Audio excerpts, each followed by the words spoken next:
Good morning students. Today we are discussing chapter 3rd of 10th class metal and non-metal science. तो difference between the physical property of metal and non-metal हमने last videos में कर लिया था. Now we are discussing the difference between the chemical property of metal and non-metal.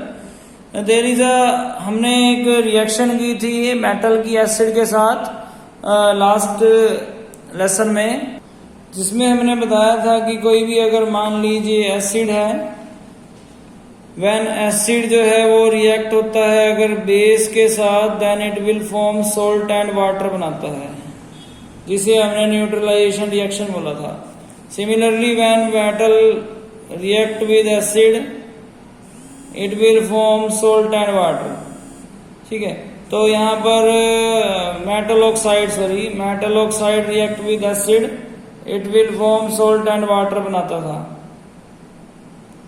Metal तो acid के साथ react करके सोल्ट एंड हाइड्रोजन गैस निकालता है, उसकी भी बात करेंगे केमिकल रिएक्शन में.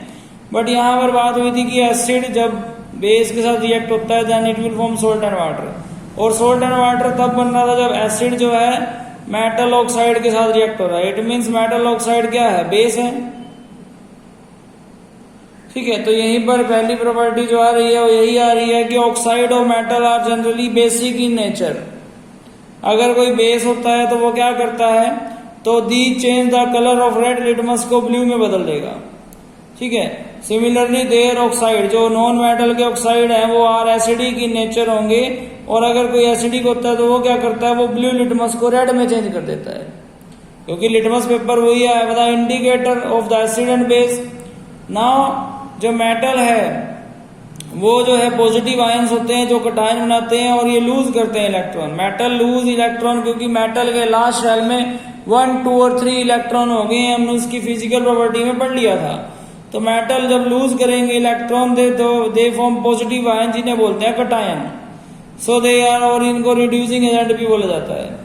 और नॉन मेटल जो है वो नेगेटिव आयंस होते हैं, तो क्योंकि उसके लास्ट में 4, 5, 6 और 7 और 8 जो है इलेक्ट्रॉन्स है. 8 तो यहाँ पर नोबल गैस है, बट 7 तक जो है वो गेनिंग के लिए जो है बचे हुए हैं. तो अगर गेन करेंगे electron then it will form an ion, और इसीलिए उन्हें ऑक्सीडाइजिंग एजेंट भी बोला जाता है. नेक्स्ट है most of metal do not combine with hydrogen. ज्यादातर मेटल जो है हाइड्रोजन के साथ कंबाइन नहीं होते. हाँ जी, ये बात है कि मेटल एसिड के साथ रिएक्ट होकर हाइड्रोजन गैस रिलीज जरूर करते हैं, but non metal combine with hydrogen से हो जाते हैं to form a covalent hydride बना देते हैं उससे. ठीक है, कोवलेंट बॉन्ड और आयनिंग बॉन्ड दो तरह के बॉन्ड हैं, इसके बारे में मैंने आपको बताया था. मेटल रिएक्ट विद एसिड के साथ करके क्या करते हैं, रिलीज करते हैं हाइड्रोजन गैस, और non metal do not react with acid to release hydrogen gas. ठीक है, नॉन मेटल एसिड के साथ रिएक्ट करके हाइड्रोजन गैस नहीं निकालते. ठीक है, यहाँ तक तो बात हुई फिजिकल और chemical property of metal and non metal की, जिसमें हमने जो है इनके बारे में पढ़ा, जिसमें हमने मेटल की एसिड के साथ भी रिएक्शन हमने कर ली है, मेटल की वाटर, मेटल की क्लोरीन, और जो है एक तरह से वाटर के साथ भी हमने जो है रिएक्शन कर ली है. और मेटल की वाटर में हाईली रिएक्टिव मेटल और लेस रिएक्टिव मेटल दोनों की हमने रिएक्शन कर लिया है. नाउ द किस तरह से ऑक्सीडेंस ऑफ मेटल कैसे होता है, कैसे जो है अर्थ क्रस्ट में से निकाला जाता है, उसके बारे में बात करते हैं. और कैसे फिर इसको प्यूरिफाई भी किया जाता है, इसके बारे में भी पढ़ेंगे.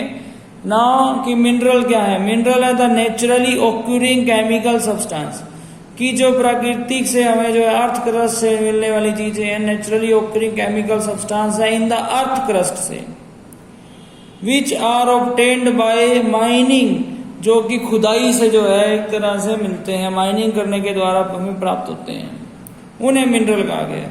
और उस मिनरल के अंदर ही एक और नाम की चीज है, the mineral from which the metal can be extract conventionally, economically या फिर प्रॉफिटेबली भी बोल सकते हैं आप. जो हमारे जरूरत की चीज है उसे हम और बोलते हैं, और जो वेस्ट चीज है, जो हमारे जरूरत की चीज नहीं है, द अर्थी मटेरियल और इम्प्योरिटी बोल सकते हैं उसे, विद विच और आर जनरली जो है एसोसिएटेड होती है, जिसमें और के साथ जो चीज जुड़ी होती है. जैसे एक और है उसमें साफ सफाई की, तो जो धूल मिट्टी कंकर निकले वो जो है वो गैंगवे थी.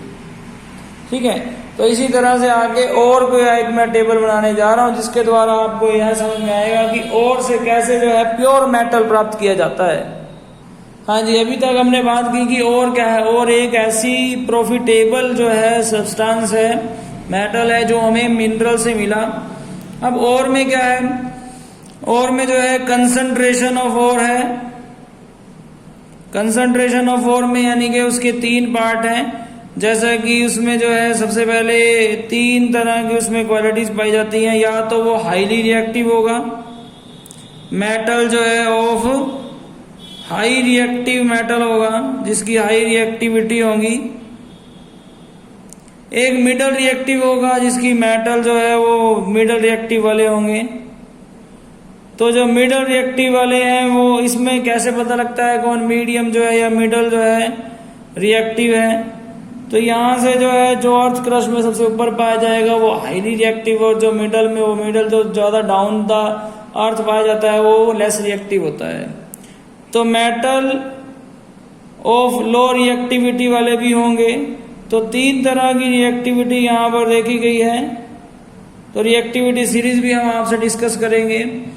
तो जो हाईली रिएक्टिव मेटल है उन्हें डायरेक्ट जो है हम किसी भी तरह से, जैसे कि सोडियम पोटाशियम है हाईली रिएक्टिव है, तो क्या बोलते हैं उनको? आप बोलते हो कि विच आर जो है keep in the kerosene oil, है ना, मतलब उनको मिट्टी के तेल के अंदर डाल के रखना पड़ता है, क्योंकि वो इतने ज्यादा रिएक्टिव हैं कि वो जो है रिएक्शन करके और फायर भी कर सकते हैं। तो यहाँ पर क्या होगा, इलेक्ट्रोलिसिस होगी ऑफ मोल्टन और की, इलेक्ट्रोलिसिस होगी ऑफ मोल्टन और में जो है उसको यानी कि एक किसी भी सॉल्यूशन में डाल कर रखा जाएगा, जिसमें कैथोड एनोड से जो है उसको प्योर किया जाएगा, जिसके द्वारा हमें प्योर मेटल प्राप्त होता है। इसके बारे में भी हम जो है बात करेंगे आगे कि कैसे जो है कैथोड एनोड जो है उसकी इम्प्योरिटी को जो है एक तरह से अट्रैक्ट करता है। उसके बाद हमने आगे बढ़ा, आगे था जी कि मेटल जो है जो मीडियम रिएक्टिविटी में पाए जाते हैं वो सिंगुलर मेटल में नहीं पाए जाते, वो भी रिएक्शन गए हुए मिलते हैं, यानी कि कंबाइंड स्टेट में पाए जाते हैं। उनकी कंबाइंड स्टेट कैसी थी? या तो वो कार्बोनेट और यानी कि उनमें कार्बन के सब्सटेंस होते हैं, या तो वो कार्बोनेट और में पाए जाते हैं, या फिर वो सल्फाइड और में पाए जाते हैं। तो 2 तरह की और जो है उसमें पाए जाते हैं वो।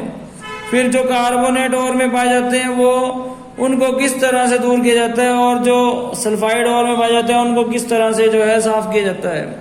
तो कार्बोनेट वालों को कैल्सिलेशन यानी कि in the absence of oxygen में जो है उनको साफ किया जाता है, और जो सल्फाइड होती है उनको प्रेजेंस ऑफ ऑक्सीजन में, यानी कि जिस प्रोसेस को रोस्टिंग बोला जाता है, जो प्रेजेंस ऑफ ऑक्सीजन में होता है उस प्रोसेस से उसको साफ किया जाता है।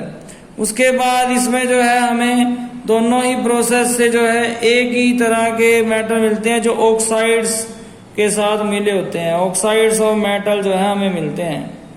उन ऑक्साइड ऑफ मेटल को अब किसी की भी एलिमेंट में से अगर ऑक्सीजन को अलग किया जाए तो रिडक्शन की जाती है उसकी, क्योंकि रिडक्शन क्या है? रिडक्शन यही है कि गेनिंग ऑफ हाइड्रोजन और लूजिंग ऑफ ऑक्सीजन। तो रिडक्शन ऑफ अगर मेटल हम करते हैं then we can find the, हमें क्या मिलता है? प्योर मेटल मिल जाता है।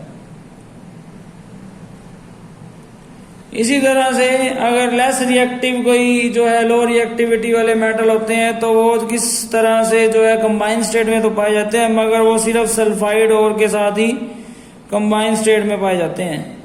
तो सल्फाइड ओर्स में जो क्या होता है, और सल्फाइड ओर को कैसे साफ किया जाता है? इन द प्रेजेंस ऑफ जो है ऑक्सीजन में उनको साफ किया जा सकता है। तो वो रोस्टिंग वाले प्रोसेस से साफ होंगे, और रोस्टिंग वाले प्रोसेस से साफ होते ही क्या होगा? ऑक्साइड ऑफ मेटल हमें प्राप्त होता है, जैसा हमने लास्ट वाले जो है मेथड में भी पढ़ा अभी। ऑक्साइड ऑफ मेटल प्राप्त होते ही क्या होगा? रिडक्शन। ऑक्साइड को किस तरह से साफ किया जाता है? रिडक्शन से जो है रिडक्शन ऑफ मेटल से उसको साफ किया जाएगा। उसके बाद जो है मेटल हमें प्राप्त हो जाएगा। अगर उसमें कोई कमी आएगी तो उसकी रिफाइनिंग करके उसको प्योर मेटल में बदल दिया जाएगा। ठीक है, तो होप सो आपको सबको समझ में आया होगा। ये टेबल आपने ध्यान से समझ लेनी है और जो है इसे पढ़ लेना है। इसकी नेक्स्ट वीडियो में जो है हम लोग बात करेंगे कि क्या क्या प्रोसेस है जिसके द्वारा जो है इन सब को जो है साफ किया जाता है मेटल को, और उसके द्वारा प्योर मेटल किस तरह से प्राप्त किया जा सकता है, ये हम नेक्स्ट वीडियो में पढ़ेंगे। Thank you so much.